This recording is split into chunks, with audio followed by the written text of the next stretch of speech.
might look as though it's a very ordinary car, one that you'd see in everyday traffic. But actually it's a very different sort of car. And I'm just finding out a little bit about it. Well, Roy Doring, you've designed and built the electric engine that powers this car. How is it actually more advantageous than a piston engine car? Well, it's more economical to run. It's noiseless, smog-free, and you look at the motor about every 15 years. That's all the maintenance you have as far as the engine's concerned. Now, this is not a new idea. They've had electric cars for a long time. Why aren't there more of them about? Well, about 50 years ago, these cars were much better than any petrol car at the time. And then as they progressed to the development of the petrol car, these became dormant for about 50 years. Nothing's been done. Although I've been driving them for about 30 years myself, and I'm a firm believer of their use. And they're smog-free, and they'll have to use them in congested cities. Now, they're much cheaper than an ordinary car to run. Just what are the costs? Well, to give you an example, to run this car on petrol for 4 shillings, you'd only do about 30 miles or 35 miles. I do for about 140 miles for 4 shillings. How do you charge it up? Just plug it into the wall. There's a charger built into the back of the car. Just plug it into the wall like an ordinary iron plug, and then it cuts itself off when the batteries are charged. What sort of speed can you do in this car? Speed varies.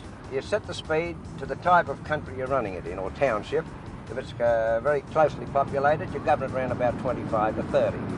But if you want to do faster speeds, you can go up to 50 if you want to, but it's not economical to run. What do you mean, not economical? Well, like everything else, you can't get something for nothing.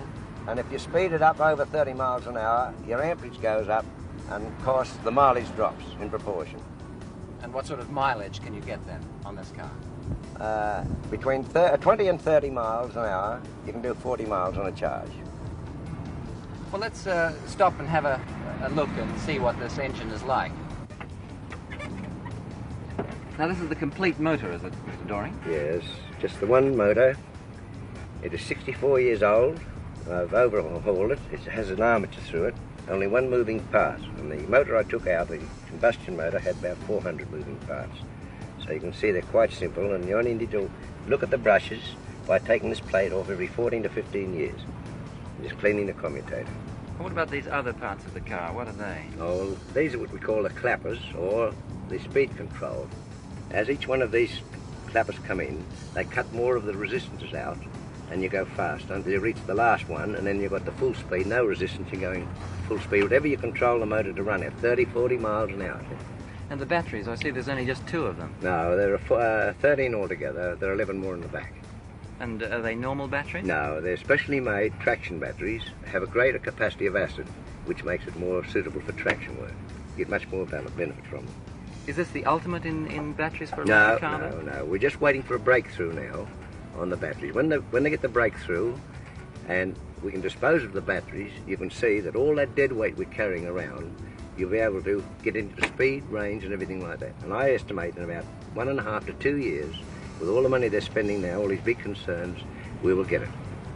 Well, do you think I could have a drive? Quite simple. Anybody could drive it. Okay.